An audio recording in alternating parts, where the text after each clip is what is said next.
সম্মানিত ভিউয়ার্স, আসসালামু আলাইকুম ওয়া রাহমাতুল্লাহি ওয়া বারাকাতুহু।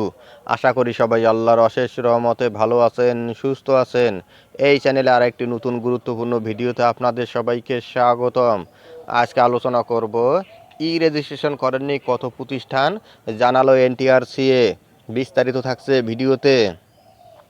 এই ভিডিওটি দেখার আগে যারা এই চ্যানেলে একদম নতুন তারা অবশ্যই চ্যানেলটি সাবস্ক্রাইব করে পাশে থাকা বেল আইকনটি প্রেস করে দিন।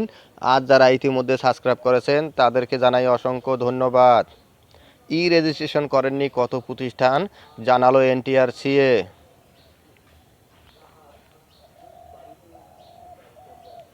বেসরকারি এমপিওভুক্ত শিক্ষা প্রতিষ্ঠানের তথ্য হালনাগাদের রেজিস্ট্রেশন কার্যক্রম শেষ হয়েছে।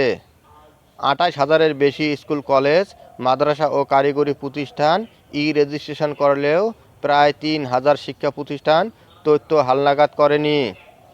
এই প্রতিষ্ঠানগুলো শিক্ষক নিয়োগের চাহিদাও দিতে পারবেন না।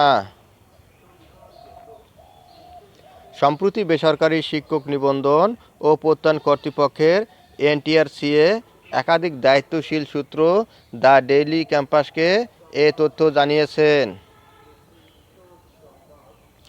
বাংলাদেশ শিক্ষা তথ্য ও পরিসংখ্যান ব্যুরোর ব্যান-বেইস সবশেষ তথ্য অনুযায়ী দেশে বেসরকারি এমপিওভুক্ত শিক্ষা প্রতিষ্ঠান রয়েছে ৩১,৮২৬টি।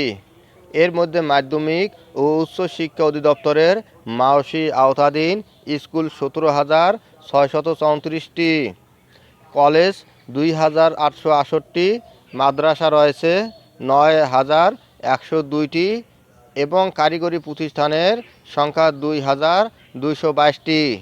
এই প্রতিষ্ঠানগুলোর মধ্যে ৩,০০০-এর কিছু বেশি শিক্ষা প্রতিষ্ঠান রেজিস্ট্রেশন করেননি।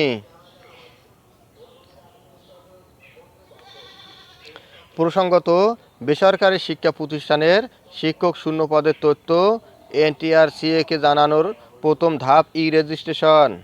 যেসব শিক্ষা প্রতিষ্ঠান রেজিস্ট্রেশন করেননি তারা শিক্ষক নিয়োগের জন্য শূন্য পদের চাহিদাও রিকুয়েশন দিতে পারবেন না। ফলে ৩,০০০ প্রতিষ্ঠানে শিক্ষক স্বল্পতায় পাঠদান ব্যাহত হলেও সরকারের কিছুই করার থাকবে না। এসব প্রতিষ্ঠান কেন রেজিস্ট্রেশন করেনি সেটি জানান সম্ভব হয়নি। ধন্যবাদ জানিয়ে বিদায় নেওয়ার আগে আবার অনুরোধ জানাই, যদি ভিডিওটি ভালো লাগে এবং সর্বশেষ শিক্ষামূলক আপডেট ভিডিও পেতে চান তাহলে অবশ্যই চ্যানেলটি সাবস্ক্রাইব করুন। ধন্যবাদ সবাইকে।